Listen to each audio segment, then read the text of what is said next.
This is the journey to One Africa. The question and the place of culture is one that must preoccupy our minds, particularly on an occasion such as this, when we are gathered here to commemorate slightly by a few months 100 years since the passing of the Omukama Kabarega of the Bunyoro Kitara Kingdom.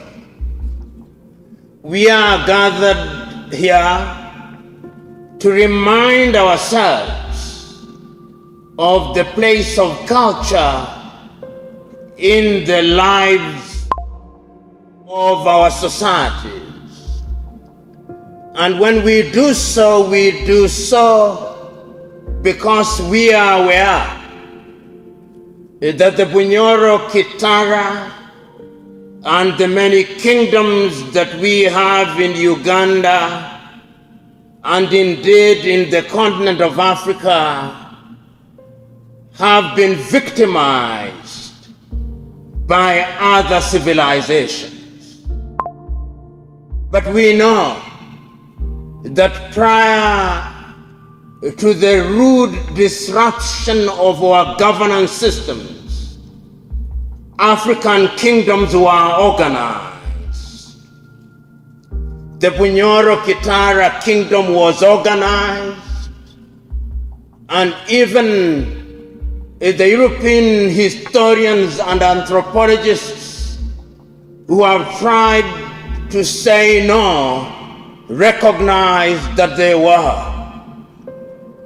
The Buganda kingdom was organized, the Toro were organized, the Banyankole were organized, the Shilluk in what is present-day South Sudan were organized, the Yoruba were organized in what is present-day Nigeria, the Akan were organized, the Zulu were organized, we were organized. And our organization as an African people was informed by order and compassion.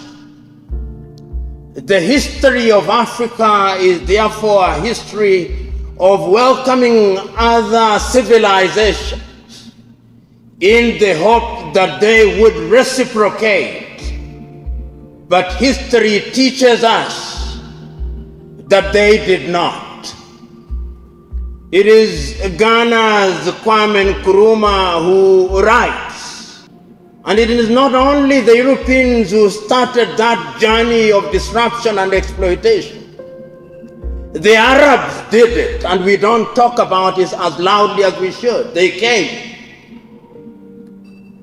and they took us into slavery. And they castrated our men, so that when you don't see dark-skinned people in the numbers that we should in the Arab world, is because they castrated men. And we must never forget that. The Portuguese came. They were in West Africa. They were in the Congo. And we welcomed them as we normally do, and we still do. And no sooner had we welcomed them than they made the claim that they had discovered us. They discovered us, they claimed.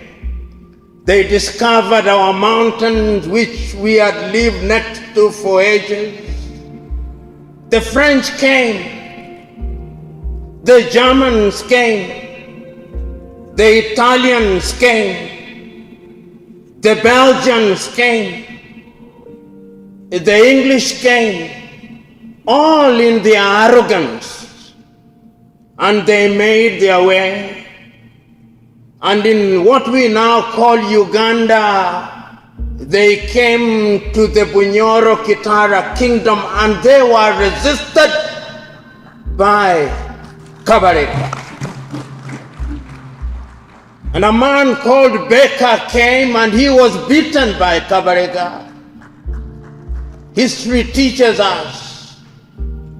But then they went away and they assembled in Berlin in 1884 and 1885, and they divided us into what we now have as Uganda, as Tanzania, as Kenya. We are now 54 and still counting. But what we must never forget is that at all time we resisted. Those who say we never resisted are mistaken. We did. They planted the seeds of division. I can still remember those famous words of Nigeria's Chinua Achebe in his book Things Fall Apart, when he says that they came and planted the seed amongst brother and brother, sister and sister, and things fell apart and they have remained apart. They came and they disrupted us. They told us that our God was not God. They came with a God, and today when you go into many households of those who claim to be Christians or those who are Christians, you find the image of an actor called Geoffrey Hunter being received as the image of Jesus Christ.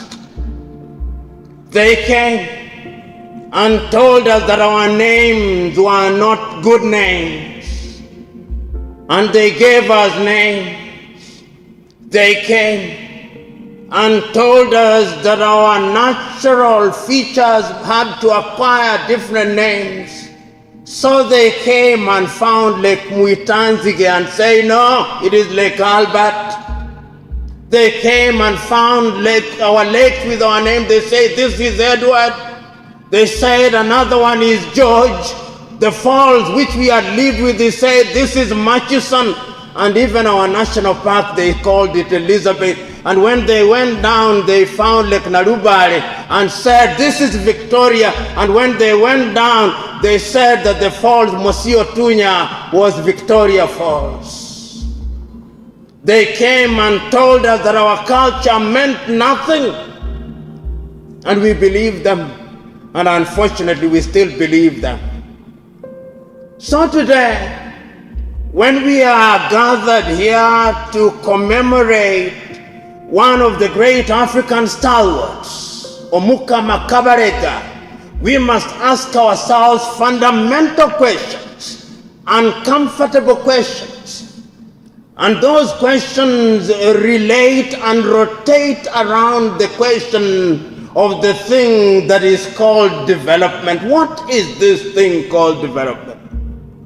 I remember not so long ago, the great Tanzanian founding father, Mwalimu Julius Kambarage Nyerere, being interviewed about development, and he said,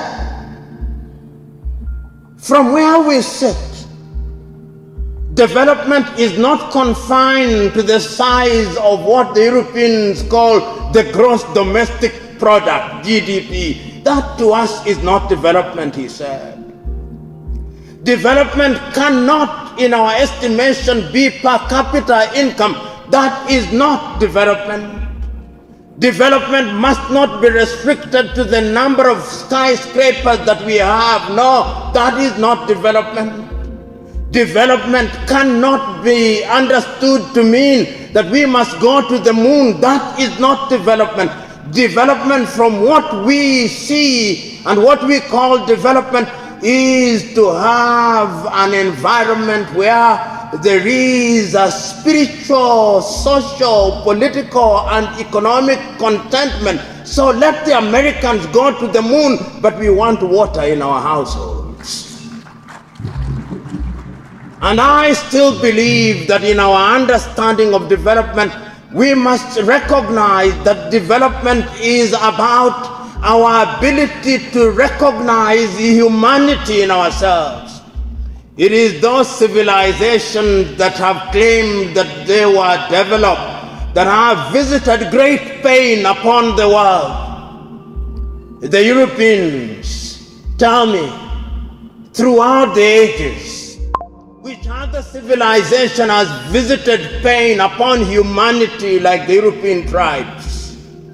Whether those tribes are Germans, whether they are British, whether they are Italian, whether they are English, whether they are the Belgians, there is no civilization other than civilizations from Europe that have visited pain upon others like they have.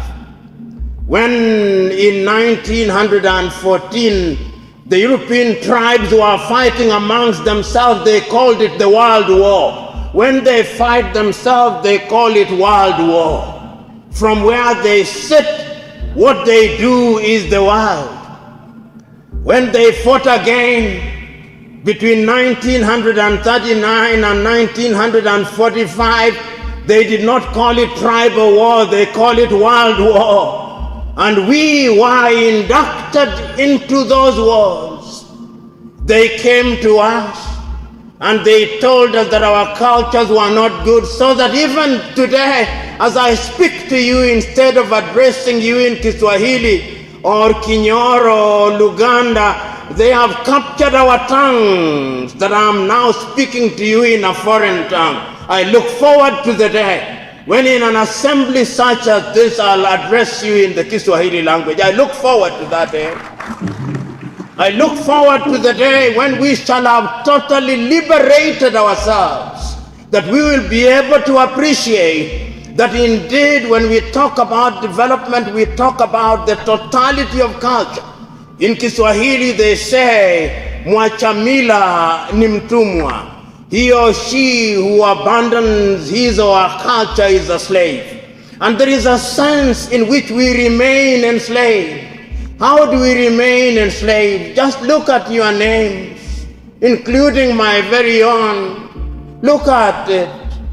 Who is this individual that is called Patrick, for whom I am named? Who is he? Why is it that on the day that I was baptized, they could not allow me to use my local name? Why?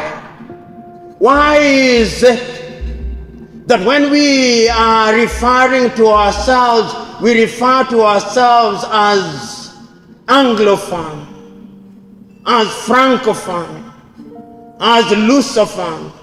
And right now we are even always in the business of referring to ourselves as other phones. Soon we will be Sinophone. This is what we are doing to ourselves on a daily basis in the name of development. When we run our governments and their university professors here, when they teach political science, oh, what science do they teach? They teach the ideas of somebody from the United States. They talk about Max Weber. They talk about Adam Smith. They talk about John Austin. They talk about H.A.L. Hart. They don't talk about Kabarega. They don't talk about Mutesa. They don't talk about Shaka the Amazulu. They don't talk about us because we are totally dominated. So that even the universities that we run, the law that we teach, the political science that we teach, the history that we teach, the geography that we teach is so Eurocentric that on this day when we remember Omuka Makabarega, we must also exercise the spirit of slavery, mental slavery, that we may welcome a new spirit of freedom. Because if we don't, we will be dominated throughout the ages. You know, as I talk about development now, I think about this continent that has known slavery.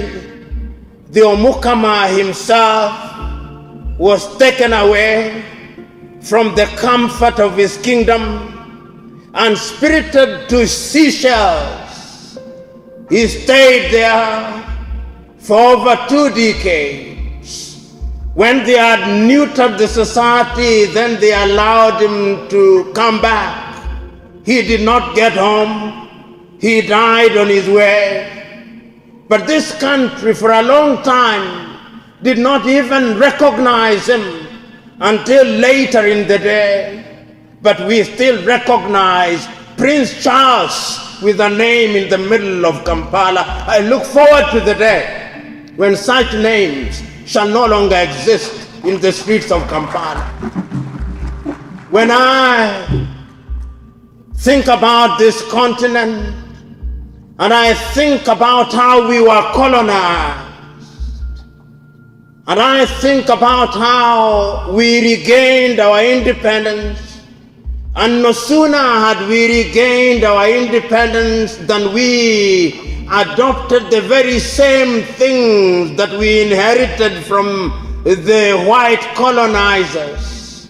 So that if you go to the Ugandan parliament, the Kenyan parliament, the Ghanaian parliament, the Zimbabwean parliament, the Nigerian parliament, as the great African American John Henrik said, they are mimicry of what the colonizers left for us. And he says, and I agree, we will never succeed on the basis of that kind of organization. We were told, and we are still told, that in order to run a government, in order to run a judiciary, you must run it in the manner that the British taught us to do, complete with the manner in which they dressed. In order to run a parliament, we must run a parliament like they did, and our speaker must still wear some woolen white thing, which people stopped wearing many years ago, but we still wear. And even when we run our affairs, we must do it in the manner that they did. We are mimicking them. And when we think we have developed, indeed we are not. That is what colonization did to us. So today, when we are gathered here to remember Omukama Kabarega, we are asking ourselves, is there not something in our tradition that we could use to change the continent of Africa? And why is that argument legitimate and necessary? It is legitimate and necessary because when Ghana became the first country to regain her independence, the first sub-Saharan country to regain her independence, always be very careful, because the Sudanese will tell you that they regained their independence in 1956 and Ghana in 1957, but I always remind them that the real independence in Africa was with Ghana in 1957. And I can still remember those powerful words of Ghana's Kwame Nkrumah on 6th of March 1957, say that the independence of Ghana meant nothing if the rest of Africa was not free. But even as he spoke those words, Kwame Nkrumah was quite clear. He was clear that flag independence, the mere fact that we have the Ugandan flag, or the Kenyan flag, or the Ugandan national anthem, or the Kenyan national anthem, or the Ghanaian national anthem, or the Nigerian national anthem, was not sufficient. That there was something else. And he reminded us in 1965 that Africa was getting into the most dangerous stage, the stage where the former colonizers would become more deadly through the neo-colonial project. No sooner had he written his book than they overthrew him. No sooner had he written his book than they started destroying what we had inherited from them. So those of you who are students of history will remember the 1960s. You'll remember in 1961, the Congolese thought that they had regained independence under Patrice Emery Lumumba. They killed him after 9 months. The Togolese thought that they had regained independence under Silvanus Olympio. They killed him in 1963. The Ghanaians thought that they had regained independence in 1957. They overthrew Nkrumah in 1966. They thought in Nigeria that they had regained independence with Nnamdi Azikiwe and Abubakar Tafawa Balewa. They overthrew him in 1967. The Malians thought that they had regained independence through Modibo Keita. They overthrew him in 1968. The Algerians thought they did so through Ahmed Ben Bella. They overthrew him in 1968. Africa, as I speak now, and I want you to cast your eyes across the continent of Africa and see the crisis of governance, and therefore begging the question, is there a place for African culture in governance? Tell me whether there is peace in the Democratic Republic of Congo. Tell me whether there is peace in Sudan. Tell me whether there is peace in northern Mali. Tell me whether there is peace in Somalia. Tell me whether there is peace in Cameroon. Tell me whether the Europeans are not telling us what to do. Tell me whether they do not send their agents across every country. Tell me whether the IMF and the World Bank are not trying to interfere in our affairs. Tell me whether they are not telling us who a man is and who a woman is. Tell me whether they are not telling us what to wear. Tell me, what are they not telling us? They are telling us that if we don't have culture, they'll give us their culture. Tell me. This is the state in which we find ourselves. And therefore, today, when we are assembled here to remember Omukama Kabarega, and we ask ourselves whether there is a place for culture in development, we owe ourselves a duty to define what culture is. You know, European anthropologists, they are the notorious ones. They tell us that when you talk about African culture, they have no culture. They could not write. Not true. When the Europeans were living in caves, we already had the Benin Empire, longer than the Chinese walls. We already had the Monomotapa Empire. We already had the walls of Timbuktu. Before the Europeans knew whether it is the earth that went round the sun, the Dogon already knew astronomy as it is known today. They knew. When they could not write, the Africans had already identified the value of zero in mathematics. When they did not know about cesarean section, operations of that nature already taking place in the continent of Africa. When they were dying in snow and in ice, in Ethiopia, in Axum, they were already building the underground edifices in Lalibela. They were building pyramids in Sudan and in Egypt. There were already libraries in Carthage. Pythagoras and all these people were already learning their philosophy from Orunmila among the Yoruba. We were there. We had a culture that was complete with science, complete with mathematics, complete with the arts. And when they say we have no art, they forget that they have stolen all of them, and they are to be found in the museums in Europe. If we had no culture, and if we could not do the things they say we could not do, why were they plundering the things that they plundered? Why? because we are the culture. And what you do is that you destroy a people's culture, and then you create another culture and make them think like you want them to think. This is what they did, not only to us who remained in the mother continent, they did it even to our brothers and sisters who are taken to the Caribbean, those who are taken to the Northern America, those who went to Southern America. They did it, and they took away our language. And if you doubt me, I want you to watch Alex Haley's Roots and see how the main character, Kunta Kinte, was beaten that he may abandon his name and acquire a new culture.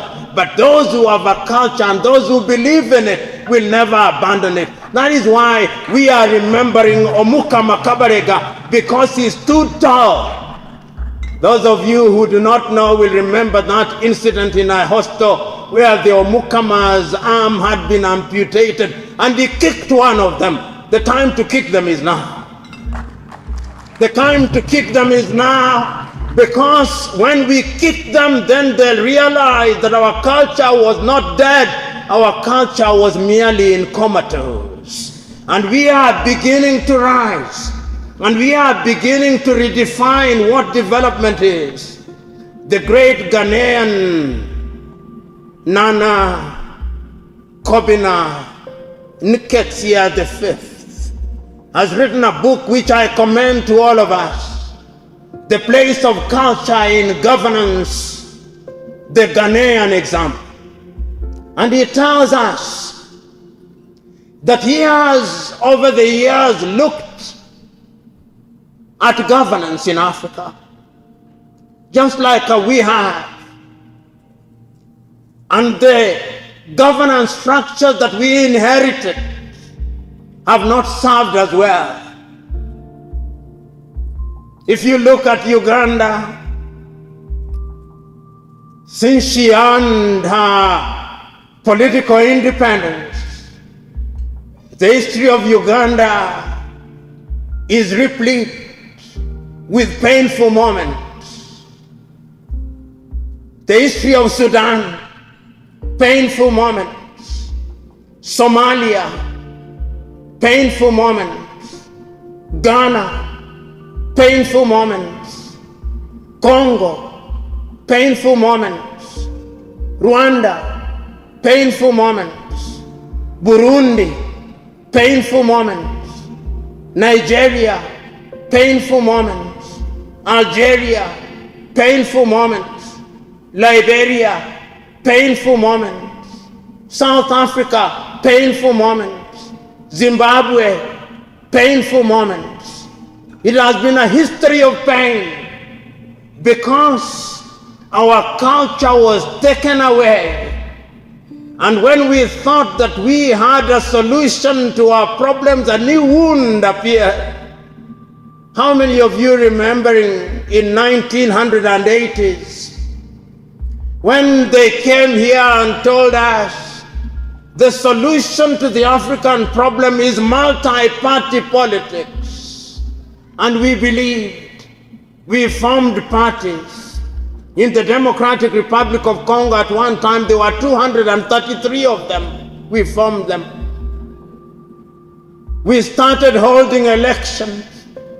Then we discovered that in Africa, we can hold elections. You can have the highest number of votes, but he who is announced the winner is the winner, the number of votes notwithstanding. We discovered that. Then we are asking ourselves, what can we do?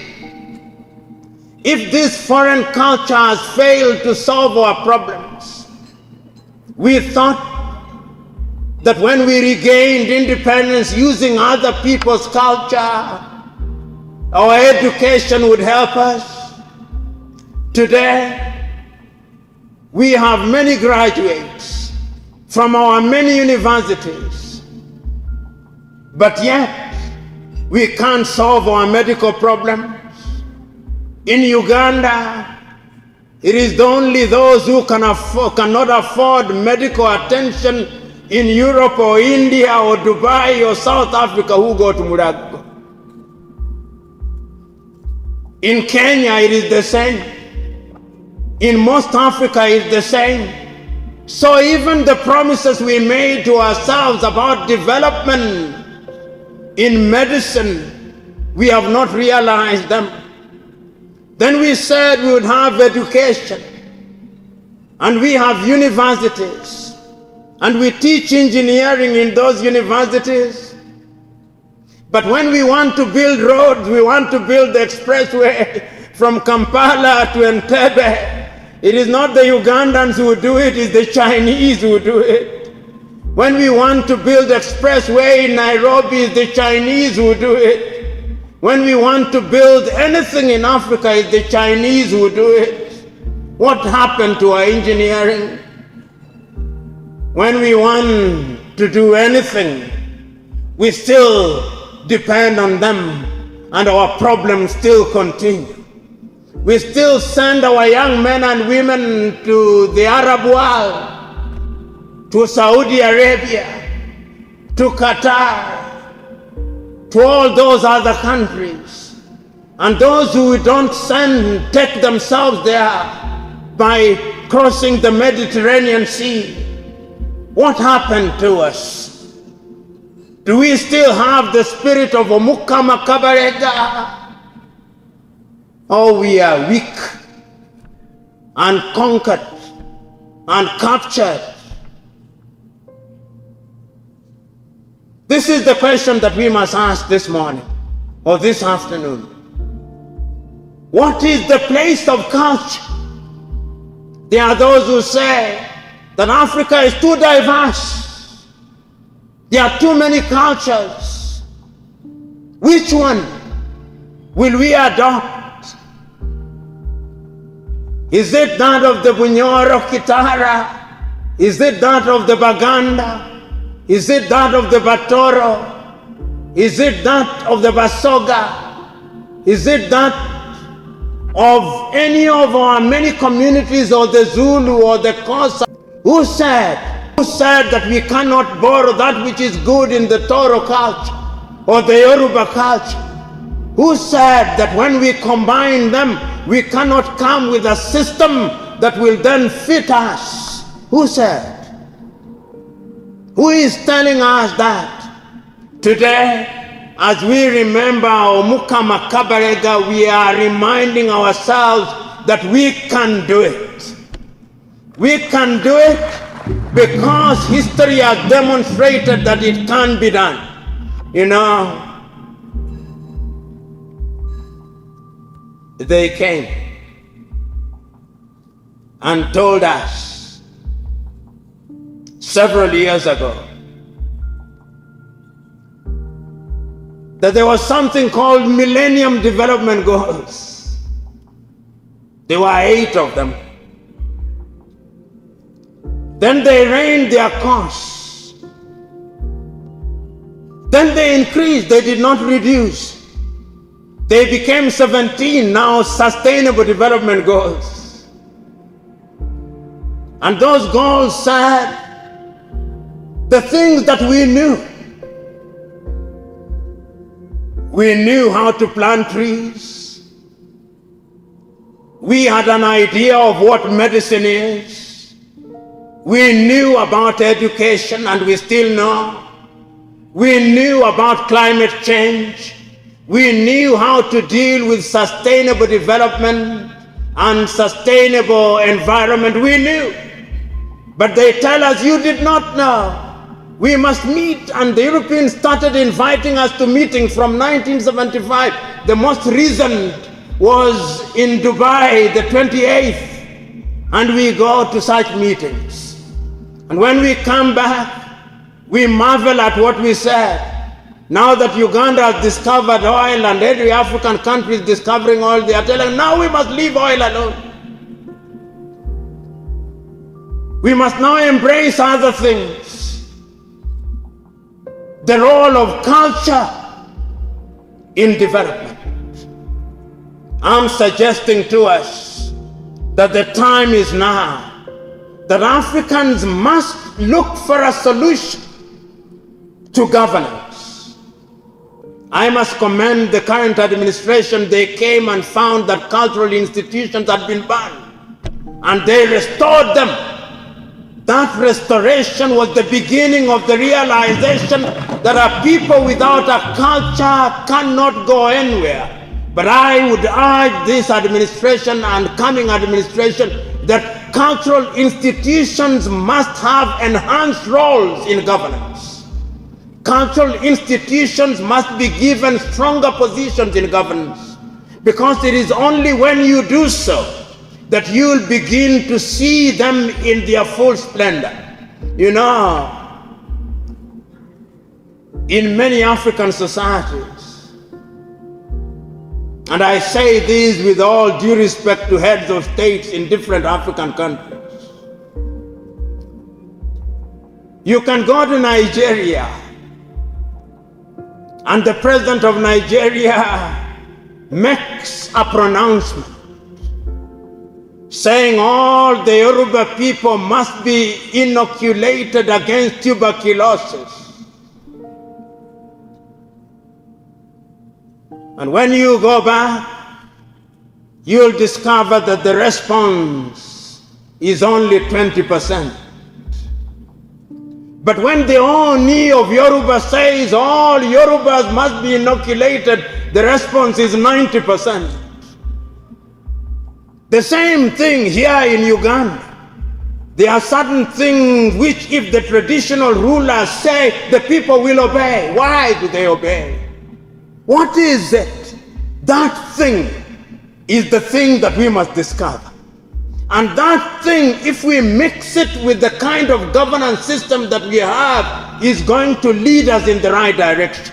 I still do not have an answer, but I think that there is something in it. What is it that the Omukama Kabarega has, that the Kabaka of Buganda has, that the Oni of Ife has, that the king of the Mazulu has, that the king of the Swati has, that when they speak, people obey? What is it? Why did we lose it? Can we regain it?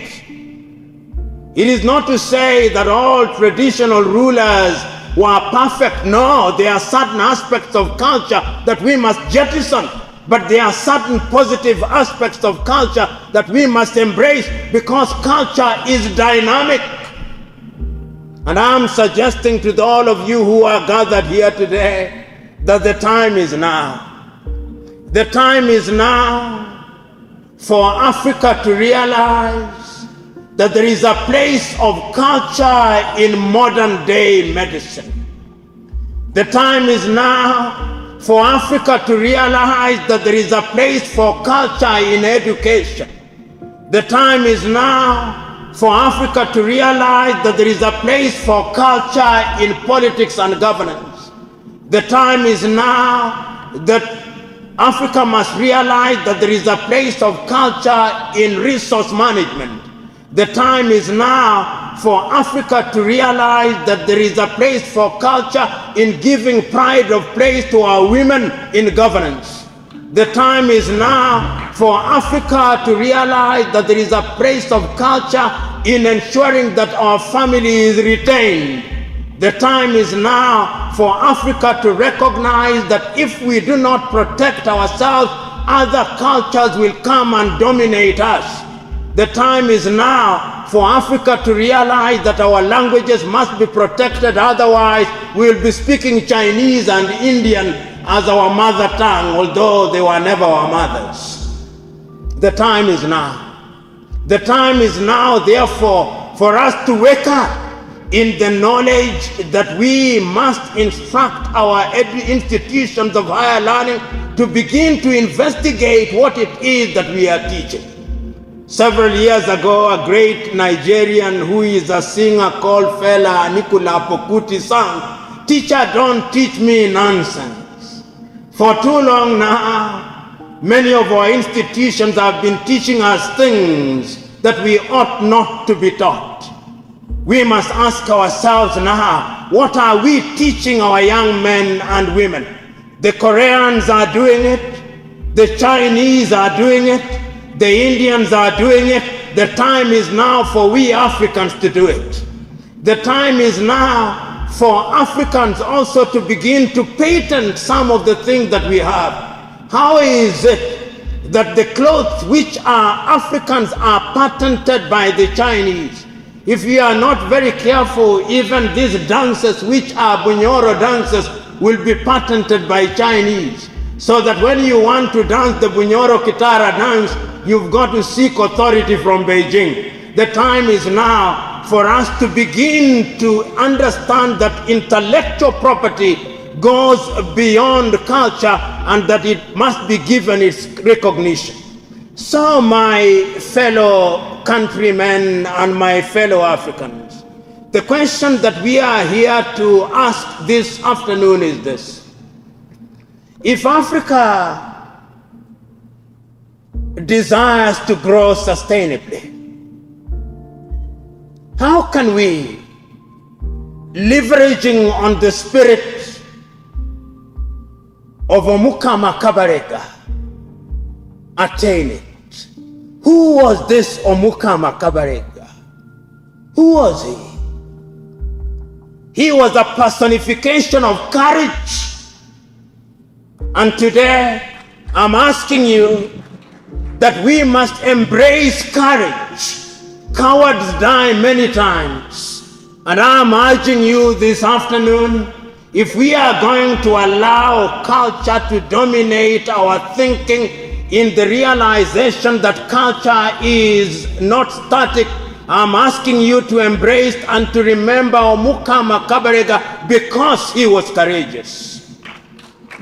Today, I'm asking you to remember the memory and to give pride of place to the memory of Omukama Kabarega because when it was necessary, he was a diplomat. I am asking you that because it is necessary to be diplomatic, we must embrace the spirit of diplomacy because it is only by embracing the spirit of diplomacy that you are going to ensure that you get what you deserve. Today, as we remember Omukama Kabarega, I want you to remember that he was an example for others. Those who are students of history will remember that in as much as he learned from the Toro learned from him, and the Buganda learned from him, I want you to remember that that is necessary. I want you to remember that Omukama Kabarega was also compassionate, even when he used violence and force at certain times. In other words, there comes a time when instead of turning the other cheek, you must use the other fist. I'm now telling you that we as Africans must ask ourselves, when is it the right time to turn the other cheek, and when is it the right time to use the other fist? And I'm saying that you can do so by ensuring that you follow another quality of Omukama Kabarega. He was resilient. Many of you would have died in Seychelles. He stayed there for 23 years in an environment that was hostile, but he said, I'm not going to die in a foreign land. Although he died here in what is territorial Uganda, he was on his way home. I am reminding us that we must never forget our homes, because if you forget your home, you are a slave. I have no doubt in my mind that if Africa is to grow, Africa must embrace culture. If Africa is to realize our potential, we Africans must embrace culture. And I'm asking Africans as we go forward, we must be warriors for culture.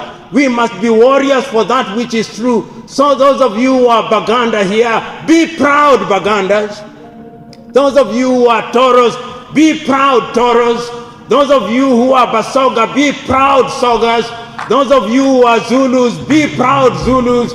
Those of you who are Luos, be proud Luos. Those of you who are Lango, be proud Langos.